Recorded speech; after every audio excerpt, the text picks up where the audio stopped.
Capacitors के अंदर जैसे कि हमें मालूम है कि अगर कोई दो प्लेट्स हों, उन दो प्लेट्स को, मेटल की दो प्लेट्स हैं, उन्हें हम लोग बैटरी के साथ इस तरीके से कनेक्ट कर देते हैं। ये बैटरी का नेगेटिव टर्मिनल, ये बैटरी का पॉजिटिव टर्मिनल। हमें मालूम है कि जिस प्लेट को बैटरी के पॉजिटिव टर्मिनल के साथ जोड़ते हैं, अगर ये बैटरी मैं कह दूं कि मेरे पास 6 वोल्ट की है, तो इस 6 वोल्ट की बैटरी के साथ जो है अब पॉजिटिव टर्मिनल जुड़ा है, हमने जोड़ दिया है इस प्लेट के साथ। तो अब क्या होगा कि यहाँ पर जो है पॉजिटिव चार्ज कलेक्ट होना शुरू हो जाएंगे, इस प्लेट के ऊपर जो है वो वोल्टेज आना शुरू हो जाएगा। और जब वोल्टेज किसी प्लेट के ऊपर आ जाता है, तो वो वोल्टेज उस प्लेट के अंदर ये काम करता है कि उस प्लेट के ऊपर जो है वो चार्ज स्टोर करता है। यहाँ पर जैसे कि प्लस प्लस प्लस चार्ज जो है वो जमा हो जाते हैं। ये वाला पार्ट नेगेटिव, ये वाली प्लेट जो है नेगेटिव टर्मिनल से जुड़ी होती है।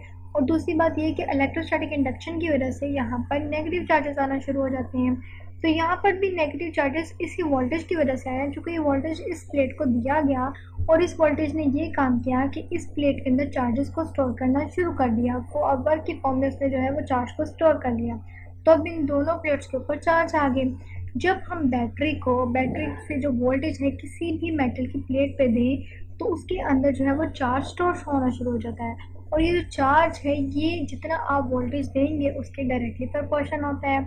और दूसरी बात आपको ये भी पता है कि क्यू का जो रिलेशनशिप है, जब हम डायरेक्टली हटाते हैं तो Q is equals to C V आ जाता है। और C जो है ये हमारी कैपेसिटेंस है किसी भी कैपेसिटर की, यानी कि किसी भी कैपेसिटर के अंदर कितनी ताकत है, कितनी पावर है कि वो कितना चार्ज स्टोर कर सकता है, कितनी एनर्जी अपने अंदर जो है वो स्टोर रख सकता है, उसे उस कैपेसिटर की कैपेसिटेंस बोला जाता है। ये हमारे पास एक कैपेसिटर है। अब पहली बात है कि हम इसे बगैर डाइलेक्ट्रिक के देखते हैं कि बगैर डाइलेक्ट्रिक के इसके ऊपर जो कैपेसिटेंस है वो हमें मालूम है कि C is equals to Q over V आ जाती है। और दूसरी बात, जैसे कि आपने गॉसेस लॉ के एप्लीकेशन में पढ़ा था कि अगर हमारे पास दो चार्ज प्लेट हों और उन्हें हम लोग बैटरी के साथ कनेक्ट कर दें, तो बैटरी के साथ कनेक्ट करने से यहाँ पर इलेक्ट्रिक फील्ड लाइंस इस तरीके से एक्ट करना शुरू कर देती हैं। और इन दोनों प्लेट्स के दरमियान चूँकि अब ये चार्ज भी है और यहाँ पर इलेक्ट्रिक इंटेंसिटी भी आ जाती है, वोल्टेज भी है, तो वोल्टेज का जो रिलेशनशिप है V is equals to E D, जो कि हमने पोटेंशियल ग्रेडियंट मालूम करते हुए भी ये रिलेशनशिप इस्तेमाल किया है, उसे हम लोग कैपेसिटर्स में यहाँ पर भी इस्तेमाल कर लेते हैं, वो यहाँ पर भी एप्लीकेबल है। क्योंकि गॉसेस लॉ की वो जो एप्लीकेशन है वो भी दो चार्ज प्लेट के साथ थी, और कैपेसिटर के अंदर भी दो चार्ज प्लेट जो है वो इस्तेमाल की जाती हैं। जब तक कैपेसिटर के अंदर दो चार्ज प्लेट ना हो, कैपेसिटर नहीं कहलाता। कैपेसिटर होता ही तब है जब कोई दो चार्ज प्लेट हो और उनकी कंस्ट्रक्शन से हम लोग जो है कैपेसिटर को बनाते हैं। यानी बेसिकली कैपेसिटर एक प्लेट से भी नहीं बनता, उसके लिए दो प्लेट्स का होना ज़रूरी है।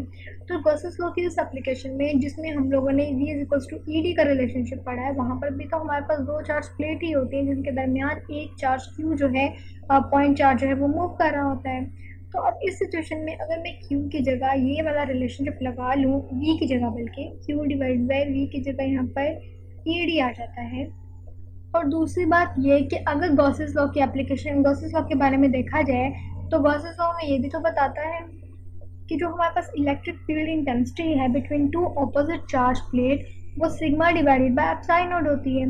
अब क्यों ना मैं इस E की वैल्यू यहाँ पर पुट कर लूँ, क्योंकि कैपेसिटर में भी हमारे पास दो ऑपोजिट चार्ज प्लेट है, तो यहाँ पर C is equals to Q, और E की जगह अगर मैं sigma divided by epsilon naught लगाऊँ तो D साथ में आ जाएगा, तो हमारे पास C के लिए ये रिलेशनशिप निकल आएगा। अब अगर मज़ीद आगे देखा जाए तो हमें मालूम है कि ये जो सिग्मा है ये हमारी सरफेस चार्ज डेंसिटी होती है। क्योंकि इस पूरी दो सरफेसेस पे भी तो चार्ज है ना, तो हम बजाय एक चार्ज की बात करने के हम सरफेस चार्ज डेंसिटी की बात कर लेते हैं, जो कि capital charge Q divided by unit area, जो उनका एरिया होता है उस सारे एरिया के बराबर होता है। यानी कि Q divided by unit area, उसका जो एरिया है उसके जो है डिवीजन के बराबर होता है। तो यहाँ पर अगर मैं सिग्मा की वैल्यू पुट कर दूँ, सिग्मा की भी वैल्यू लगा देते हैं। जैसे कि आपको मालूम है कि फिजिक्स में डिफरेंट चीज़ों की वैल्यूज़ लगाने से आपके पास नए से नए एक्सप्रेशन आता जाता है, और ये वैल्यूज़ हम इसलिए लगाते हैं ताकि हम आखिर पे एंड पे एक छोटे से एक्सप्रेशन तक पहुँच जाएँ। अब अगर हम ये वाली वैल्यूज़ इसमें लगाते हैं, तो ये वाली वैल्यू लगाने से हमारे पास इस तरह से होगा, बल्कि यहाँ पर कर ही लेते हैं, इस तरीके से हम बता देते हैं कि ये वाला हमारा ये आ गया था, ये जो है हमारे पास कि हमारे पास sigma divided by epsilon nought था। फिर हमारे पास जो है सरफेस चार्ज डेंसिटी वो क्यू डिवाइडेड बाय ए है। अगर मैं इसकी वैल्यू लगाऊं तो मेरे पास जो कैपेसिटर है उसके कैपेसिटेंस की वैल्यू है वो क्यू डिवाइडेड बाय, यहाँ पर भी Q over A divided by epsilon nought into D आ जाएगा। अब ये जो हमारा एप्सिलॉन नॉट है ये एप्सिलॉन नॉट ऊपर शिफ्ट हो जाएगा हमारे पास, और यहाँ पर हमारे पास जो है क्योंकि हमारा पिछला एक्सप्रेशन ये है कि C इज इक्वल्स टू हमारे पास इस तरीके से Q डिवाइडेड बाय हमारे पास Q ओवर A, उसके बाद एप्सिलॉन नॉट इंटू हमारे पास D था। तो ये एप्सिलॉन नॉट हमारा ऊपर शिफ्ट हो गया और उसके बाद जो है A भी हमारा इस तरीके से हमारा ऊपर आ जाएगा। ये दोनों चीज़ें आपस में कट जाएंगी, एप्सिलॉन नॉट ऊपर आ गया, A भी ऊपर शिफ्ट हो जाएगा और नीचे हमारे पास D रह जाएगा। तो ये हमारे पास कैपेसिटेंस की जो वैल्यू है कैपेसिटर के अंदर, जब हम लोग डाइलेक्ट्रिक नहीं इंट्रोड्यूस कराते वैक्यूम की फॉर्म में कैपेसिटेंस मालूम करते हैं, तो हमारे पास जो रिलेशनशिप निकलती है वो ये निकलती है epsilon nought A divided by D। तो देखा जाए तो अब ये चीज़ें पुट करने से हमारे पास फॉर्मूला कितना ईजी बन गया है कि अब सिर्फ हमें एप्सिलॉन नॉट तो चूँकि कॉन्स्टेंट है, अब अगर हमें सिर्फ जो हमारा एरिया है उसका पता हो, प्लेट्स के दरमियान जो एरिया है प्लेट्स के एरिया का पता हो, उनके दरमियान जो डिस्टेंस है उसका पता हो, तो हम इजीली कैपेसिटेंस बता सकते हैं। ये कोई भी मुश्किल नहीं है, क्योंकि जितनी कैपेसिटेंस ज़्यादा होगी उतना ही आपका एरिया ज़्यादा होगा, और जितना डिस्टेंस आपकी प्लेट्स के दरमियान कम होगा उतनी ही आपकी जो है कैपेसिटेंस ज़्यादा होगी। तो इस रिलेशनशिप से आप आसानी से बता सकते हैं कि आपको जो कैपेसिटर है वो किस तरीके से कंस्ट्रक्ट करना है कि उसकी कैपेसिटेंस जो है वो कैपेसिटेंस पावर, उसकी कैपेसिटेंस जो है वो काफ़ी ज़्यादा इंक्रीज़ कर जाए। अगर आप कोई कैपेसिटर बनाते हैं और उसका जो एरिया अगर आप इंक्रीज़ कर देंगे तो जाहिर सी बात है उस कैपेसिटर के अंदर कैपेसिटेंस इंक्रीज़ हो जाएगी। अगर उन दोनों प्लेट्स जिनका एरिया आपने बहुत बड़ा रखा है लिमिट के हिसाब से, जितनी आपको कंस्ट्रक्ट करने की ज़रूरत है अपना कैपेसिटर, उनके दरमियान अगर प्लेट्स के दरमियान आप फासला थोड़ा कम कर देंगे तो उस सिचुएशन में भी आपकी कैपेसिटेंस जो है उस कैपेसिटर की इंक्रीज़ कर जाएगी, क्योंकि ये इसके साथ इन्वर्सली और जो एरिया है उसके साथ डायरेक्टली रिलेटेड है।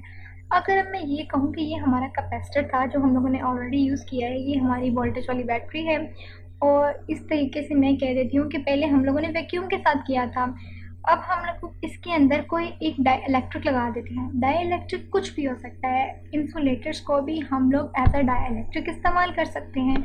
डाइलेक्ट्रिक में आप कोई ग्रीस लगा हुआ पेपर इस्तेमाल कर सकते हैं, कोई ऑयल पेपर इस्तेमाल कर सकते हैं, कोई वैक्स पेपर इस्तेमाल कर सकते हैं। इसके अलावा आप प्लास्टिक इस्तेमाल कर सकते हैं, आप रबर इस्तेमाल कर सकते हैं, डिफरेंट टाइप के मिनरल्स को भी इवन आप जो हैं वो एज अ डाइलेक्ट्रिक इस्तेमाल कर सकते हैं। और इसके अलावा जो है आप एयर को भी इवन हम लोग जो है डाइलेक्ट्रिक के तौर पर डिफरेंट कैपेसिटर्स के अंदर इस्तेमाल करते हैं। जैसे कि आप लोगों ने उस कैपेसिटर के बारे में, जब मैंने कैपेसिटर की टाइप पढ़ाई थी तो हम लोगों ने वेरिएबल कैपेसिटर के बारे में बात की थी। वेरिएबल कैपेसिटर के अंदर हम लोगों ने एयर को एज अ डाइलेक्ट्रिक इंट्रोड्यूस कराते हैं, तो एयर को भी हम लोग एज अ डाइलेक्ट्रिक इस्तेमाल करते हैं। जैसे मैं यहाँ कहती हूँ कि मैंने एक कोई ना वैक्स पेपर या कोई एक शीट जो है उसे डाइलेक्ट्रिक यहाँ पर रख लिया। अब जब मैं किसी डाइलेक्ट्रिक को यहाँ पर इंट्रोड्यूस कराती हूँ तो मेरी कैपेसिटर जो है इस जो कैपेसिटेंस है इस कैपेसिटर की वो चेंज हो जाती है। वो इस तरीके से चेंज हो जाती है कि अब हमारे पास, अगर मैं यहाँ पर डाइलेक्ट्रिक का एक्सप्रेशन लिखूँ तो एप्सिलॉन नॉट के साथ यहाँ पर एप्सिलॉन आर आ जाता है into A divided by D. तो ये हमारे पास डाइलेक्ट्रिक के तौर पर इसकी वैल्यू आ जाती है कि डाइलेक्ट्रिक लगाए तो हमारे पास जो है वो एप्सिलॉन आर आ जाता है। और जब डाइलेक्ट्रिक लगाया जाता है, डाइलेक्ट्रिक डाला जाता है कैपेसिटर के अंदर, तो उसकी जो कैपेसिटेंस है वो एप्सिलॉन आर इंटू सी जो वैक्यूम के साथ हम लोगों ने मालूम किया उसके प्रोडक्ट के इक्वल आ जाती है। तो इस तरह से हमारी जो कैपेसिटर है, कैपेसिटेंस है डिफरेंट कैपेसिटर्स की, वो चेंज हो जाती है, बल्कि बढ़ जाती है अगर हम उसके अंदर डाइलेक्ट्रिक को इंट्रोड्यूस कराते हैं। तो अब ये जो डाइलेक्ट्रिक हम इस्तेमाल करें, जिसकी बात हम बार बार करते हैं कि डाइलेक्ट्रिक कैपेसिटर की कैपेसिटेंस को इंक्रीज़ कर देता है। अब हम ये देखते हैं कि किस तरीके से इंक्रीज़ करता है। डाइलेक्ट्रिक की भी आपके पास दो टाइप होती हैं। ये आपके पास डाइलेक्ट्रिक है, ये आपके पास डाइलेक्ट्रिक है। इसकी आपके पास दो टाइप होती हैं, एक आपके पास पोलर डाइलेक्ट्रिक होता है और एक नॉन पोलर डाइलेक्ट्रिक है। ये आपके पास पोलर डाइलेक्ट्रिक है इलेक्ट्रिक, और ये आपके पास ये जो है ये नॉन पोलर डाइलेक्ट्रिक है, नॉन पोलर डाइलेक्ट्रिक। ये डाइलेक्ट्रिक की दो टाइप्स हो गई। नॉन पोलर डाइलेक्ट्रिक एक ऐसा डाइलेक्ट्रिक होता है जिसके अंदर सारे कॉम्बिनेशन ऑफ एटम, जो भी एटम या मॉलिक्यूल की जो कॉम्बिनेशन है, वो जो भी मॉलिक्यूल इसके अंदर होंगे इस पूरे डाइलेक्ट्रिक के अंदर वो सिमिलर होंगे।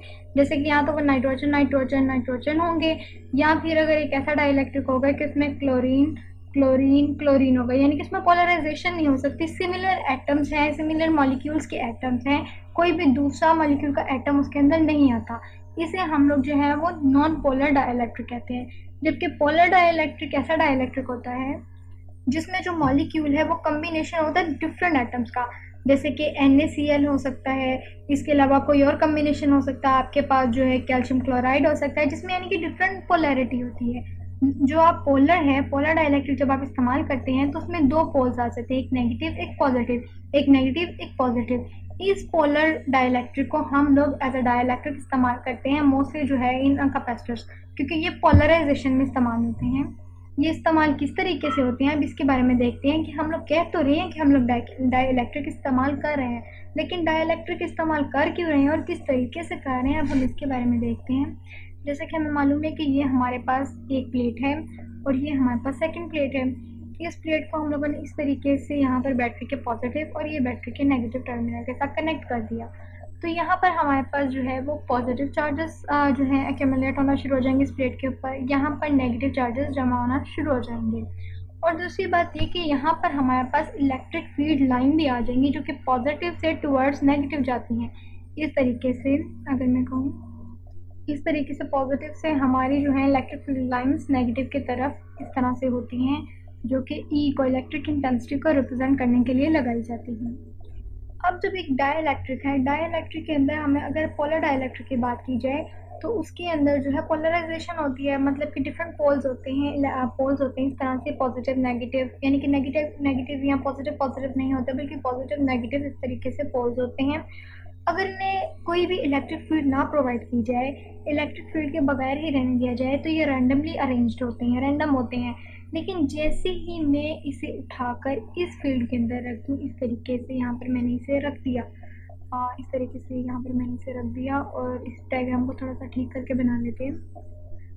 इस तरीके से मैंने इसके अंदर रखा, तो ये हमारे पोल्स जो हैं जो इस तरह रैंडम शेप में थे इस तरह से अरेंज हो जाएंगे कि नेगेटिव जो पोल है वो पॉजिटिव प्लेट की साइड पे और जो पॉजिटिव पोल है वो नेगेटिव प्लेट की साइड पे हो जाएगा। इस तरीके से हमारे पास जो पोल्स हैं वो अरेंज्ड होना शुरू हो जाएंगे। इस तरीके से जब ये पोल अरेंज होंगे तो यहाँ पर नेगेटिव चार्जेस आना शुरू हो जाएंगे और इंडक्शन की वजह से यहाँ पर पॉजिटिव चार्जेस आना शुरू हो जाएंगे। तो एक चार्ज तो क्यू पहले ही इन प्लेट्स पे थे, अब एक न्यू चार्जेस भी आ गए जिन्हें आप Q1 कह लीजिए, जो अब मज़ीद प्लेट्स पे आ गए हैं। तो जब आप डाइलेक्ट्रिक को डालते हैं किसी इलेक्ट्रिक फील्ड के अंदर और आप वो पोलर डाइलेक्ट्रिक को डालते हैं तो उनके जो पोल्स हैं जो है वो इलेक्ट्रिक पोल्स होते हैं, वो जो है रीअरेंज हो जाते हैं, पहले रैंडम में होते हैं फिर अरेंज हो जाते हैं, और इस फिनोमिना को हम लोग कहते हैं कि ये इलेक्ट्रिक पोलराइजेशन है। इलेक्ट्रिक पोलराइजेशन, चूँकि ये इलेक्ट्रिक पोल्स हैं और इलेक्ट्रिक फील्ड के अंदर रखने से ये अरेंज हुए हैं तो इन्हें हम लोग इलेक्ट्रिक पोलराइजेशन कहते हैं। और इलेक्ट्रिक पोलराइजेशन का फिनोमेना जब होता है तो कैपेसिटर के अंदर चार्जेस जो है वो पहले से भी ज़्यादा जमा हो जाते हैं, चार्जेस ज़्यादा जमा हो जाते हैं, और ये हमेशा चार्जेस जो पहले प्लेट पे मौजूद थे जो कि कैपिटल क्यू है, ये हमेशा बाद वाले चार्जेस से ग्रेटर ही होते हैं। लेकिन डाइलेक्ट्रिक रखने से तो चार्जेस हमारे पास इंक्रीज हो गए, और हमें पता है कि Q is equals to CV का रिलेशनशिप है, तो अगर Q ज़्यादा है तो हमारे पास C भी ऑटोमेटिकली ज़्यादा हो जाता है। यही वजह है कि जब हम डाइलेक्ट्रिक को किसी भी कैपेसिटर की दो प्लेट्स के अंदर इंट्रोड्यूस कराते हैं तो उस कैपेसिटर की कैपेसिटेंस इंक्रीज करना शुरू हो जाती है। तो इसलिए हम लोग जो है इन डाइलेक्ट्रिक्स को कैपेसिटर के अंदर लगाते हैं। और दूसरी बात ये कि जो डाइलेक्ट्रिक है इनकी दो टाइप्स हैं, इलेक्ट्रिक और जो है पोलर डाइलेक्ट्रिक और नॉन पोलर डाइलेक्ट्रिक। मोस्टली हम लोग जो है वो पोलर डाइलेक्ट्रिक को कैपेसिटर्स के अंदर इस्तेमाल करते हैं, क्योंकि जैसे ही हम इन्हें कैपेसिटर के अंदर डालते हैं इनके जो पोल्स हैं जो रैंडम होते हैं वो रीअरेंज हो जाते हैं, अपने आप को अरेंज कर लेते हैं, और मज़ीद चार्जेस भी कैपेसिटर के अंदर स्टोर होना शुरू हो जाते हैं। एक तो इलेक्ट्रिक पोलराइजेशन भी हो जाती है और दूसरी बात कि कैपेसिटर के ऊपर काफ़ी ज़्यादा चार्ज स्टोर हो जाता है, जिसकी वजह से कैपेसिटर की कैपेसिटेंस इंक्रीज़ कर जाती है। तो यही वजह है कि हम लोग जो है कैपेसिटर्स के अंदर डाइलेक्ट्रिक को इंट्रोड्यूस कराते हैं। जिस तरीके से यहाँ पर हमारे पास पास जो है वो कोई भी डाइलेक्ट्रिक नहीं था, तो हमारी जो कैपेसिटेंस थी वो सिंपल थी कि हमारे पास capacitance C is equals to epsilon nought A divided by D आ रही थी। लेकिन जैसे ही डाइलेक्ट्रिक इंट्रोड्यूस कराते हैं तो एप्सिलॉन R आ जाती है, और यहाँ पर हमारी इलेक्ट्रिक फील्ड लाइन की जो डायरेक्शन है वो पॉजिटिव टुवर्ड्स नेगेटिव होती है। मैंने थोड़ी सी मिस्टेक कर दी, इस तरीके से बनानी चाहिए थी। ये हमारी इलेक्ट्रिक फील्ड की जो है डायरेक्शन है। तो इस तरीके से हमारे पास जो है कैपेसिटर के अंदर कैपेसिटेंस स्टोर रह जाती है। अगर हम डाइलेक्ट्रिक डालें तो मज़ीद हो जाती है, और अगर डाइलेक्ट्रिक ना भी डालें तब भी कैपेसिटर की अपनी कैपेसिटेंस होती है, अगर हम उसे बैटरी के थ्रू चार्ज कर लें तो।